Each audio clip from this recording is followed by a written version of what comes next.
안녕하십니까. 행복한 월요일 아침입니다. 지난밤도 평안하셨죠?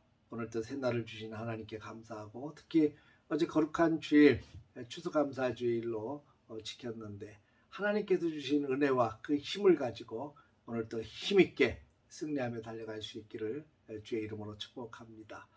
아울러 어제 아침 주일 예배 방송이 소리가 나가지 않아서 예배를 드리는데 불편했던 성도들이 계실 겁니다. 너무너무 죄송하게 생각을 합니다. 다시는 그런 일이 없도록 더 신경을 쓰도록 하겠습니다. 오늘은 이사야서 25장의 말씀을 통해서 하나님을 찬양하는 이유라고 하는 주제로 함께 은혜를 나누도록 하겠습니다. 이사야는 그 이사야서를 통해서 계속해서 주변 국가들에 대한 경고의 메시지, 심판에 대한 메시지를 던졌지요. 아수르에 대한 심판, 애굽, 바벨론, 구스, 두로와 시돈까지, 그리고 남유다까지도 하나님에 대한 심판을 경고하고 있습니다. 그리고 25장에는 그렇게 심판 속에서 남은 자들, 이 남은 자들이 하나님이 행하신 일, 또 행하실 일들을 기억하며 하나님을 찬양하고 있는 장면이 나옵니다. 참 감격스러운 은혜가 느껴지는 그런 장입니다. 오늘 1절에 보면 여호와여 주는 나의 하나님이시라, 내가 주를 높이고 주의 이름을 찬송하오리니, 이렇게 고백합니다. 하나님이 행하신 일, 행하실 일들을 생각하면 찬송하지 않을 수 없다는 거죠. 하나님께서 행하신 일들을 보면 하나님의 성실하심과 진실함이 느껴져요. 하나님이 계획하신 일들을 성실하게 또 신실하게 행하고 계시기 때문입니다. 하나님은요, 약속하신 거 반드시 이루시는 신실하신 하나님이십니다. 성경은 하나님의 약속으로 가득 차 있지 않습니까? 경고에 대한 메시지든 축복에 대한 메시지든 응답에 대한 메시지든 승리에 대한 약속이든 하나님은 수많은 약속과 경고들을 하고 계시는데 그 많은 약속들은 반드시 이루어진다고 하는 겁니다. 그래서 성경 속에 하나님을 믿으신 하나님, 믿으실 만한 분이라고 이렇게 소개를 하고 있습니다.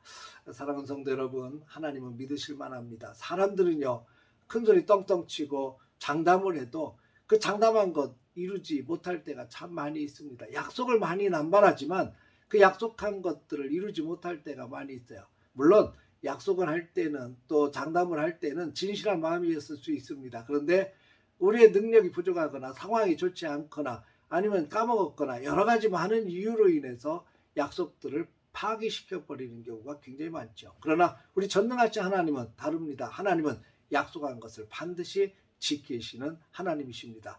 오늘 하나님이 행하시는 일은 두 가지로 나타납니다. 하나는 강한 자들, 포악한 자들을 하나님께서 징계하셔서 황폐하게 만들고 굴복하게 만들고 포악했던 나라들이 주를 경외하게 만드는 역사를 보여주실 것이다 라는 내용하고요. 또 하나는 빈궁한 자, 환난당한 가난한 자들의 요새가 되어주시겠다는 겁니다. 어려움을 겪은 사람들, 힘들고 가난하고 그러나 하나님을 의지하며 믿음으로 나아가는 그런 사람들, 권세자들이 폭풍처럼 날뛸 때에 정말 주님을 의지하면서 주의 도우심을 바라보면서 살아가는 그런 사람들에게 하나님은 피난처가 되시고 그늘이 되어주시겠다고 하는 겁니다.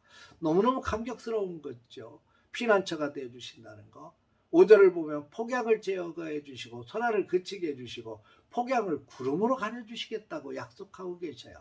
여러분, 하나님은 우리의 그늘막이 되신다는 거 여러분 기억하시기 바랍니다. 피난처가 되시고 그늘막이 되어주시고, 그러니까 우리는 주님을 바라보며 믿음으로 주께 피하는 것이 복이 있다는 것을 여러분 기억하시길 바랍니다. 더 나아가서 6절에서 8절을 보면 주께서 친히 시온산에서 만민을 위하여 기름진 것과 오래 저장된 포도주로 연회를 베풀어 주신다고 말씀합니다. 잔치상을 차려주신다는 거죠.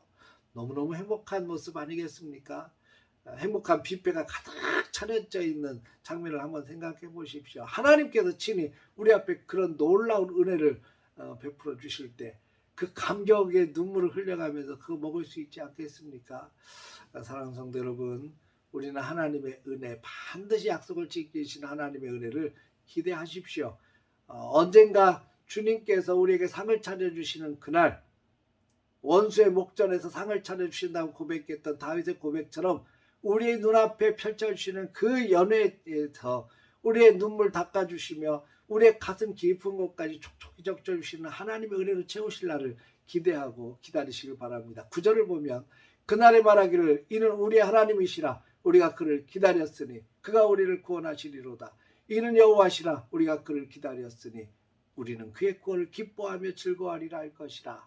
주님을 기다리는 사람들. 시편 40편을 보면 다윗의 기다림이 나오죠. 내가 기다리고 기다렸더니 마침내 하나님께서 응답하셨도다. 기가 막힌 웅덩이와 수렁에서 나를 건져주셨다. 여러분, 기도하면서 기다리는 거 얼마나 힘들었겠어요. 기가 막힌 웅덩이와 수렁에 빠졌을 때 얼마나 고통스러웠겠습니까. 그러나 하나님을 신뢰하고 하나님을 믿고 하나님 은혜 속에서 기도하며 기다렸더니 마침내 그날 건져주시는 날이 오더라는 거예요. 여러분, 신앙은 기다림입니다. 천국에 대한 기다림, 응답에 대한 기다림, 구원에 대한 기다림, 기다림의 연속 아니겠습니까?